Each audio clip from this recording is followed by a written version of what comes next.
Pernah kepikiran nggak sih, gimana caranya sebuah tren bisa tiba-tiba meledak dari nol? Atau gimana perubahan sosial yang besar banget bisa terjadi kayak dalam semalam? Nah, hari ini kita akan bongkar ide-ide keren dari buku fenomenal Malcolm Gladwell, The Tipping Point, buat nyari tahu gimana hal-hal kecil bisa menyebar kayak virus dan ujung-ujungnya mengubah dunia kita. Oke, kita mulai dari sebuah kasus yang aneh. Coba bayangin ya, ada merek sepatu namanya Hush Puppies. Dulu itu penjualannya anjlok parah, hampir punah. Tiba-tiba, entah gimana ceritanya, cuma gara-gara dipakai sama beberapa anak gaul di pusat kota Manhattan, sepatu itu jadi tren global. Loh, kok bisa? Terus ada lagi yang lebih gila. Di waktu yang hampir bersamaan, kota New York yang tadinya terkenal banget sama tingkat kejahatannya yang tinggi, tiba-tiba jadi aman. Angka pembunuhan turun drastis, sampai 2/3, cuma dalam 5 tahun.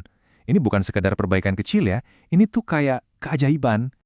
Sepatu sama kejahatan, dua hal yang kelihatannya nggak ada hubungannya sama sekali kan? Tapi keduanya berubah secara drastis dan mendadak. Ini bukan evolusi yang pelan-pelan, ini revolusi. Jadi, apa sih rahasianya? Apa yang ada di balik ledakan-ledakan sosial ini? Jawabannya ada di satu konsep yang keren banget dari Malcolm Gladwell yang dia sebut titik kritis atau the tipping point. Jadi, coba bayangin deh, ini tuh bukan kayak bola salju yang pelan-pelan menggelinding dan makin besar. Sama sekali bukan. Ini lebih kayak satu percikan api kecil, tapi tahu-tahu boom, seluruh hutan terbakar. Nah, momen percikan itulah yang disebut titik kritis, saat perubahan kecil memicu ledakan yang masif. Menurut Gladwell, setiap epidemi sosial, mau itu tren fashion, penurunan angka kejahatan, atau ide apapun, itu dipicu oleh 3 aturan yang sama, 3 bahan rahasia. Yuk kita bongkar satu persatu. Aturan pertama adalah hukum segelintir orang. Ternyata nih, yang bikin sebuah ide meledak itu bukan karena idenya sendiri yang super hebat, tapi karena siapa yang menyebarkannya. Hanya segelintir orang istimewa yang punya kekuatan luar biasa untuk memulai sebuah wabah sosial. Orang-orang istimewa ini ada 3 tipe. Pertama, ada konektor. Mereka ini kayak pusat jejaring sosial berjalan, kenalannya banyak dan dari berbagai kalangan. Lalu ada pakar, si Google berjalan, yang tahu semua informasi dan suka banget berbagi. Terakhir, ada penjual. Orang-orang yang karismatik banget, yang kalau ngomong, kita tuh jadi pengen percaya dan ikutin aja. Nah, contoh klasiknya itu kisah Paul Revere. Dia dan satu penunggang kuda lain, William Dawes, sama-sama menyebarkan pesan yang persis sama. Tapi anehnya, cuma pesan dari Revere yang berhasil bikin gempar. Kenapa bisa begitu? Ya karena Revere itu seorang konektor. Dia nggak cuma teriak-teriak di jalan, tapi dia tahu persis pintu rumah siapa yang harus diketuk di setiap kota. Oke, punya orang yang tepat itu penting banget. Tapi mereka juga butuh amunisi yang pas kan? Pesan yang mereka bawa juga harus spesial. Nah, disinilah bahan kedua berperan. Faktor kelekatan.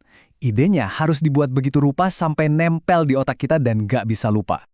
Contohnya, slogan rokok Winston ini. Winston tastes good like a cigarette should. Secara tata bahasa, ini salah total. Seharusnya kan pakai S.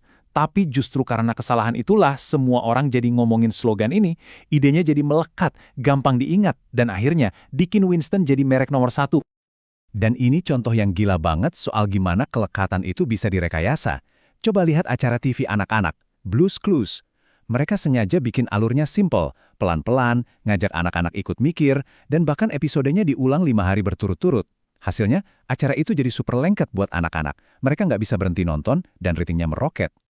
Oke, kita udah punya orang yang tepat dan pesan yang nempel, tapi ada satu lagi faktor krusial yang sering kita lupakan. Kekuatan konteks. Epidemi itu sangat bergantung pada kondisi lingkungan, waktu, dan tempat terjadinya. Konsep kuncinya di sini adalah ide yang kedengarannya sepele, tapi dampaknya luar biasa. Teori jendela pecah. Gini idenya, perilaku kita itu sangat dipengaruhi oleh lingkungan sekitar. Satu jendela pecah yang nggak diperbaiki, atau coretan grafiti yang dibiarkan, itu bisa mengirim sinyal, di sini nggak ada yang peduli. Dan sinyal itu bisa jadi undangan terbuka untuk kekacauan yang lebih besar. Jadi apa yang New York lakuin? Mereka nggak cuma fokus nangkepin penjahat kakap, justru sebaliknya. Mereka mulai dari yang kecil-kecil. Setiap coretan grafiti di kereta bawah tanah dibersihkan. Setiap orang yang nerobos tiket ditangkap. Mereka mengubah konteksnya. Dan hasilnya, penurunan kejahatan berat anjlok sampai 75%. Nah, sekarang kita balik lagi ke misteri di awal tadi. Udah kejawab kan? Tren hush puppies meledak karena orang yang tepat, para hipster, memakainya di konteks yang tepat. Klub-klub keren. Dan kejahatan di New York turun drastis karena pemerintah mengubah konteks lingkungannya. Mereka membereskan hal-hal kecil untuk mengirim pesan bahwa kekacauan nggak akan ditolerir lagi. Jadi intinya apa sih yang bisa kita ambil? 3 aturan ini, hukum segelintir orang, faktor kelekatan, dan kekuatan konteks, bisa kita anggap sebagai perangkat atau toolkit untuk memahami dan bahkan mungkin menciptakan perubahan besar dari hal-hal yang tampaknya kecil. Setelah tahu semua ini, cara kita melihat dunia pasti berubah. Setiap video viral, setiap gerakan sosial, setiap ide yang tiba-tiba populer, semuanya mengikuti pola ini. Pertanyaannya sekarang buat kita semua, titik kritis apa ya yang sebenarnya lagi terjadi di sekitar kita saat ini? Dan jangan-jangan kitalah yang bisa jadi pemicunya.